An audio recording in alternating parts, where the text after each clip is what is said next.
وہ جسے دنیا امی سمجھتی ہے، یہ امی کا لقب تو یاد رہتا ہے، یہ نہیں یاد رہتا کہ حضور نے کہا انا مدینۃ العلم۔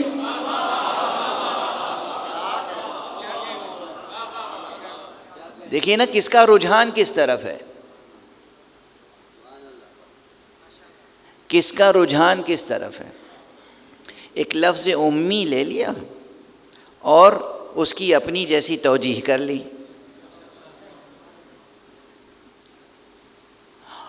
اور جو حضور نے خود اپنا تعارف کرایا، یہ تعارف ہے نا، انا میں مدینۃ العلم، میں شہر علم ہوں، یہ نہیں یاد رہتا۔ اسے پوری طاقت صرف کی گئی بنو امیہ کے درباری مفسروں اور محدثوں نے اور علماء نے کہ صاحب یہ روایت ضعیف ہے، اور صرف اتنا ہی ہوتا نا تو ضعیف نہ کہتے، شاید آگے بھی تو ہیں۔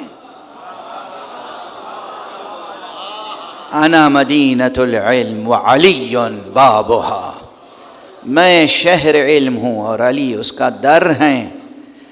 علی سے بغض رکھنے کے بنا پر علی کے بغض میں فضائل نبی کا انکار ہو رہا ہے، کیا ستم ہے۔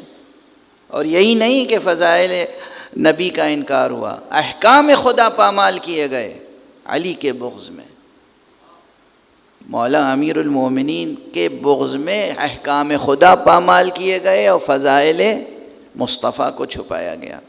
بہرحال تو آپ ایک مشن بنانی سمجھیں، اس دور میں بطور خاص آپ کا ہدف یہ ہے، ہدف زندگی، مقصد زندگی یہ ہے کہ سچی صحیح سیرت جناب رسالت مآب آپ زیادہ سے زیادہ بیان کریں، تاکہ کوئی ایسا شقی پیدا نہ ہونے پائے جو لقب مبارک امی کی غلط تفسیر بیان کر سکے۔ اچھا میں عرض کر دوں کتنے مسائل ہیں، خیر اب تو شروع سے دو تصویریں ہیں، خود رسالت و نبوت کی توجیہ میں اسی طرح سے ہے صورتحال۔ بھئی یہ جو اورینٹلسٹس ہیں نا، مستشرقین کی پوری جو ایک لیگیسی ہے، ان کی جو روایت ہے، ان کا پورا تمام پہلے مستشرق سے لے کے اب تک، چند ہیں صرف جو مخلص ہیں جن میں علمی اخلاص ہے، ورنہ یہ سب کسی نہ کسی سیاسی نظریے اور نظام کے خدمت گزار ہوتے ہیں، یہ تحقیق کسی اور مقصد سے کرتے ہیں۔ علمی افادات تو گویا ثانوی قسم کے افادات ہوتے ہیں، اصل افادات کچھ اور ہوتے ہیں، اصل ان کے اہداف و مقاصد کچھ اور ہوتے ہیں، جو اسلام پر، مشرق پر، اسلامیات پر اور اس طرح کے موضوعات پہ ریسرچ کرتے ہیں مغرب کے دانشور اور محققین۔ لیکن ان کا بنیادی نظریہ یہ رہا ہے، چند استثناءات کو چھوڑ کر، کچھ ہیں جو ایکسیپشنز ہیں، باقی سب کا نظریہ یہ رہا کہ دراصل جو پیغمبر اسلام ہیں انہوں نے اپنا اقتدار قائم کرنے کے لیے یہ نبوت اور وحی اور معجزہ اور دین و اسلام یہ سب اس لیے انٹروڈیوس کیا تاکہ ان کی حکومت قائم ہو جائے۔ یہ جو مستشرقین کا نظریہ ہے، یہ مستشرقین کا نظریہ اپنا نہیں ہے، یہ ماخوذ ہے بنو امیہ کے نظریے سے۔ بنو امیہ اور کفار قریش جو اعداء پیغمبر تھے، ان کا یہی نظریہ تھا کہ یہ اپنی حکومت قائم کرنا چاہتے ہیں، اس لیے یہ دعویٰ کر رہے ہیں کہ وحی آتی ہے اور جبرائیل آتے ہیں اور یہ کلام خدا ہے، یہ ان کا نظریہ تھا۔ اور اگر آپ دیکھیں تو عملاً پھر اسی چونکہ اصل نبوت پر یقین نہیں تھا، اس لیے یہ فقرہ کہا گیا اور اس کو ایک نظریہ بنایا گیا اور اس پہ عمل کیا گیا کہ ہم نبوت اور امامت کو ایک گھرانے میں نہیں رہنے دیں گے،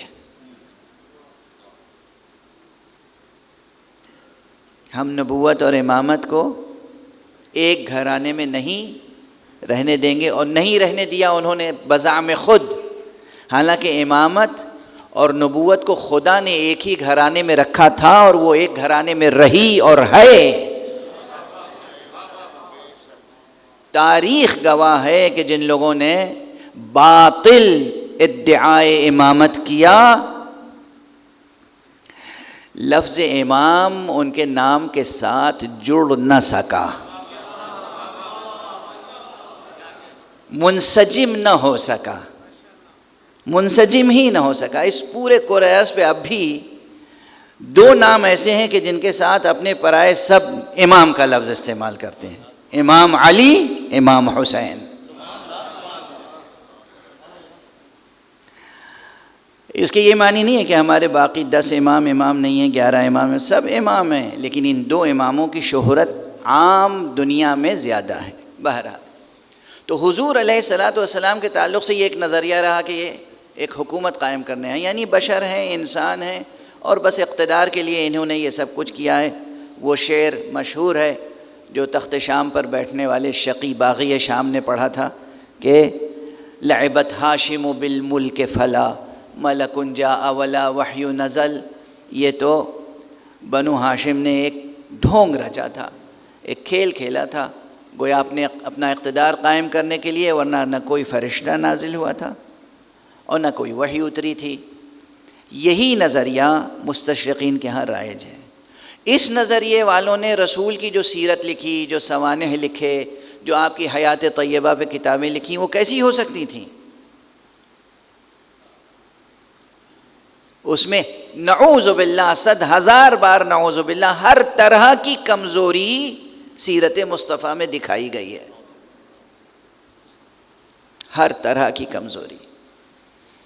یعنی اگر مثالیں دوں تو آپ کی طبیعتیں مقدر ہو جائیں گی اور یہ محفل نہیں رہ جائے گی۔ اگر مثالیں دوں میں کہ کس طرح کی روایتیں لکھی گئیں، کس طرح کے واقعات لکھے گئے، ظاہر ہے وہ واقعات نہیں تھے، گڑھے گئے، روایتیں وضع کی گئیں، جعلی روایتیں اور صحیح سندوں کے ساتھ، غلط روایتیں صحیح سندوں کے ساتھ۔ یہ کیا تماشا ہے؟ تماشا یہ ہے کہ جب کوئی شخص کوئی جھوٹی روایت گڑھتا ہے تو اس کے ساتھ اس کی سند بھی تو گڑھتا ہے، سند بھی تو گڑھتا ہے۔ صحیح سندوں کے ساتھ جھوٹی روایتیں گڑھی گئیں۔ اب بعد میں آنے والے جو صرف اسناد کو اصل دین سمجھتے ہیں، وہ ان جھوٹی روایتوں کو قبول کر لیتے ہیں۔